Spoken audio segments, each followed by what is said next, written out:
الرحمن الرحیم رب اشرح لی صدری ویسر لی امری واحلل عقدۃ من لسانی یفقہوا قولی۔ سوال یہ پیدا ہوتا ہے کہ اللہ رب العالمین کے قریب کون آدمی ہے، اللہ کے قریب کون ہوتا ہے، وہ کون سی صفات ہیں جو بندے کو رب کے قریب کرتی ہیں۔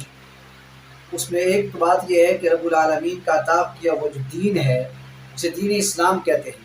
اللہ نے فرمایا ان الدین عند اللہ الاسلام، بے شک پسندیدہ دین اللہ کے نزدیک دین اسلام ہے۔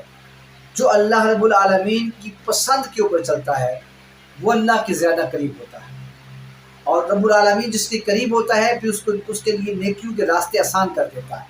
اسلام پہ چلنا اس کے لیے آسان ہو جاتا ہے، اس کا شرح صدر ہو جاتا ہے۔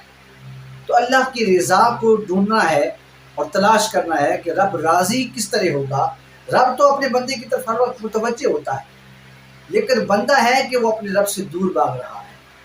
دین اسلام سے ہم دور جا رہے ہیں، اور بالخصوص ہمارا مطالعہ بھی دین کے متعلق بہت کمزور ہے کہ مسلمان ہی تو ہے جو اپنے دین کے متعلق مطالعہ نہیں کرتا اور دیگر ادیان کی طرف نظر ڈالتا ہے۔ اگر جس بندے کا اپنے دین پہ مطالعہ نہیں ہے، دین والوں کے جو بندہ قریب نہیں ہے، دین کے اوپر اس کا مطالعہ نہیں ہے، تو اس کے متعلق حکم کیا ہے؟ اسے چاہیے کہ وہ دوسرے ادیان کا مطالعہ نہ کرے۔ دوسرے ادیان کا مطالعہ تو وہ کرے گا جو اپنے دین کے اوپر ایکسپرٹ ہے۔ اگر ایک بندہ قرآن کو جانتا ہی نہیں ہے، وہ تو رات کا مطالعہ کرے گا تو وہ تو اپنے ادیان سے ہاتھ دھو بیٹھے گا۔ زبور کا مطالعہ کرے گا، اپنے ادیان سے ہاتھ دھو بیٹھے گا، وہ تو سمجھے گا تو ہمارا سیدھی یہی وجہ ہے کہ بہت سارے مقامات پر ایسے احباب سے بھی کلام ہو جاتا ہے، سننے میں آیا ہے، اور وہ کہتے ہیں کہ ہم سے تو کافر اچھے ہیں، کہ ہم مسلمانوں سے کافر اچھے ہیں، نعوذ باللہ من ذالک۔ اور کبھی کہتے ہیں کہ مسلمانوں سے جو ہے وہ دوسرے جو انگریز اچھے ہیں، دوسرے ممالک کے لوگ اچھے ہیں۔ ایسی بات نہیں ہے، یہ الفاظ وہ ہیں کہ جو بندے کو دائرہ اسلام سے خارج کر دیتے ہیں۔ مومن ہے، مسلمان کا جو ایک مرتبہ کلمہ پڑھ لیتا ہے وہ تو افضل ہے۔ رب العالمین نے مسلمان کو جب دین اسلام عطا کیا ہے تو یہ اللہ کا پسندیدہ دین ہے۔ تو بات یہ سمجھنی ہے اور اس کو آگے پھیلانا بھی ہے کہ اپنے دین کے اوپر جو بندے کی گرپ ہے، جو بندے کا مطالعہ ہے، وہ مضبوط ہونا چاہیے۔ دین اسلام کو سمجھنا یہ اولین فریضہ ہے۔ جب ہمیں اپنے دین کی سمجھ ہی نہیں ہوگی، ہم کسی کو کیا اس کی تبلیغ کریں گے؟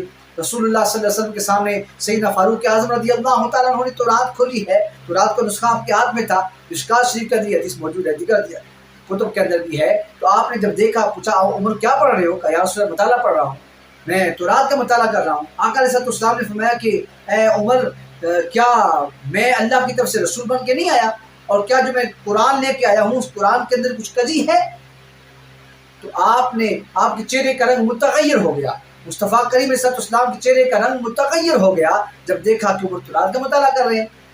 چونکہ یہ ابتداء اسلام ہے تو فوری سیدنا فاروق اعظم نے باپ لیا کہ میرا تورات کا مطالعہ کرنا رسول اللہ کی موجودگی میں آقا کو یہ ناگوار گزرا ہے، تو فوری بول اٹھتے ہیں رضیت باللہ ربا وبالاسلام دینا وبمحمد النبی صلی اللہ علیہ وسلم۔ آپ نے جب یہ پڑھا تو مصطفیٰ کریم صلی اللہ علیہ وسلم نے فرمایا اپنے قرآن کا مطالعہ کرو۔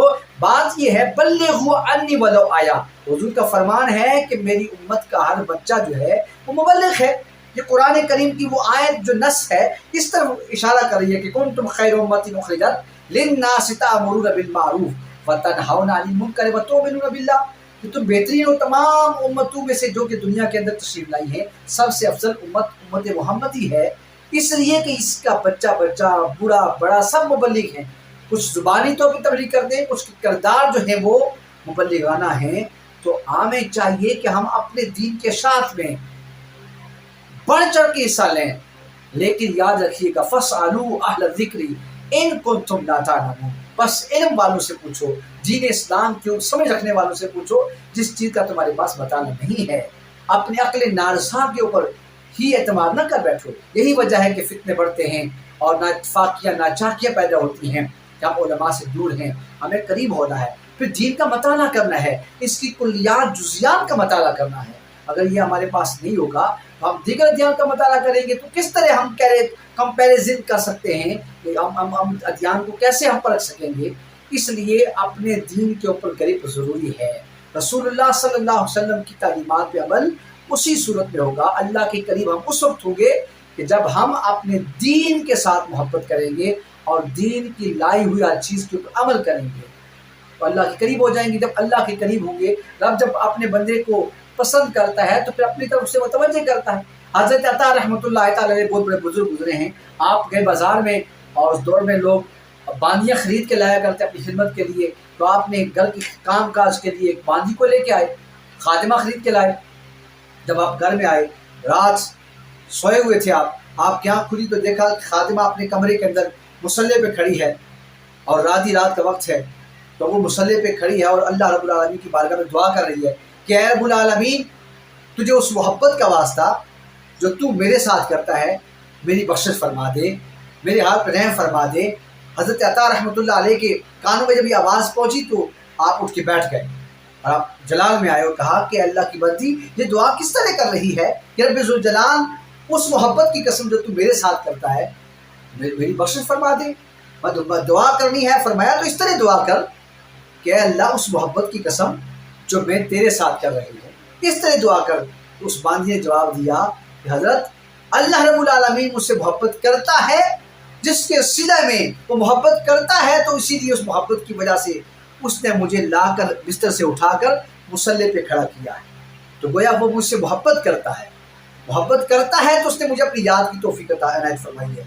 حضرت موسیٰ رضی اللہ تعالیٰ جب پہلی مرتبہ کوہ پہ جاتے ہیں اور پوچھتے ہیں مولا تو بندے سے راضی کب ہوتا ہے؟ اور رب نے فرمایا موسیٰ مجھ سے نہ پوچھو میں بندے سے راضی کب ہوتا ہوں، جہاں بندے سے پوچھ، جب بندہ مجھ سے راضی ہوتا ہے تو میرے بندے سے راضی ہوتا ہوں۔ جب وہ میری بارگاہ میں گناہ کرتا ہے تو فرشتے اس کے گناہ کو بھی، اس کی توبہ کو بھی میری بارگاہ میں پیش کرتے ہیں، میں اس کی توبہ کا منتظر ہوتا ہوں، اس کے گناہ کی طرف متوجہ نہیں ہوتا۔